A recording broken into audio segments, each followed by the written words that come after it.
Hi guys, welcome back to my channel. So today I have a yummy, super easy keto comfort food dinner recipe. It is Salisbury steak with a yummy mushroom gravy. If you want to see how I make this, then let's get into the video.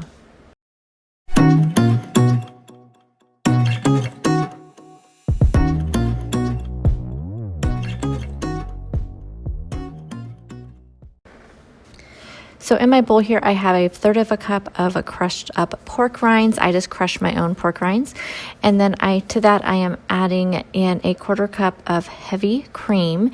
And then you're just going to set this aside and let it soak for about 10 minutes. You just want those pork rinds to soak up all of that cream. And now in my bowl here, I have 1.5 pounds of ground beef. And to that, I'm just adding in some pepper and some dill, and I don't really measure my recipe, my spices, you guys. So I have pepper, some dill, some cilantro leaves.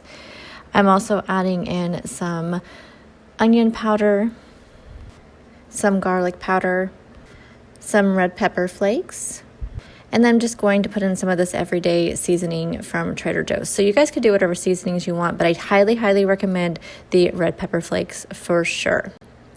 And then I'm just going to add in also a little bit of salt. Forgot the salt. Don't ever want to forget the salt, y'all. So next up, you want to add in about 3 teaspoons of Worcestershire sauce. I make this so much that I don't ever have to really measure out that stuff, but you want to use about 3 teaspoons of it. And now we're going to add in that pork rind heavy cream mixture, and this will just help really bind everything together. And then the next thing to do is just to mix it all up, and I personally find it easiest just to use your hands to mix it all together. So that is what I'm going to do. If you have another way to do it, go right ahead and do it that way, but for me it's just always the easiest to do it this way. But you don't ever want to over mix this. You want to just mix it enough just to get all the ingredients all together, or else your patties won't really form very well if you if you over mix. And now we're going to form these into patties. So as you can see, I'm kind of forming them into what looks like kind of Salisbury steak patties. And this makes 4 patties. So in my skillet here, I have some butter that I just melted and also added in just a little bit of avocado oil. And then I'm just going to put my patties down, and I'm going to let them get seared really well on both sides and cook them mostly all the way through until they are about 165-66 degrees. That's the safe temperature for beef, at least for me. That's what I do.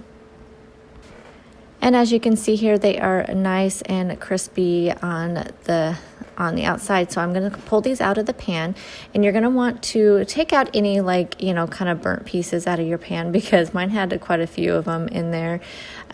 But because we're going to use the same oil and butter to saute up our mushrooms and our onions. So I don't personally like big chunks of mushrooms, and so I cut mine up pretty finely, but you can use them, leave them whole, leave them, in slices, however you want to do them, but I cut mine up pretty finely just because I don't like those big chunk of mushrooms.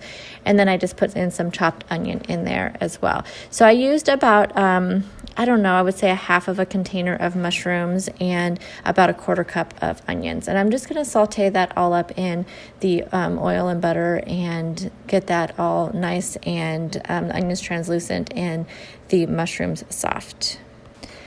So next up, we're going to add in some beef stock. I added in about 2 cups, about half of this container of organic beef stock. And then you're just going to, kind of deglaze the pan with that. And then you're going to add in 1/3 of a cup of heavy cream. And you want to whisk this all together, and you want to start bringing it to a boil. And once that comes to a boil, you want to sprinkle in some xantham gum. And I always start in with 1/2 of a teaspoon and go from there. I ended up using 1 full teaspoon for this, and you want to whisk that up pretty quickly to make sure the xantham gum gets all mixed within. Now, I have learned with xantham gum, you want to make sure you sprinkle it right directly into the whatever you're making. You can't mix it with water first. I made that mistake thinking it was like cornstarch.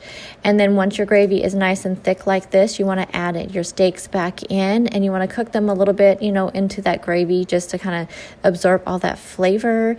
And I served mine with cauliflower mash, and they turned out so good. Look at those, you guys, so good. And then I just have them on top of some cauliflower mash with some side of green beans and some broccoli. There you go, guys, a super easy comfort food dinner, and it was so quick and easy to make. So let me know if you guys make this recipe. If you do, tag me on social media. I know it's not the most beautiful recipe, but you guys, it tastes super good.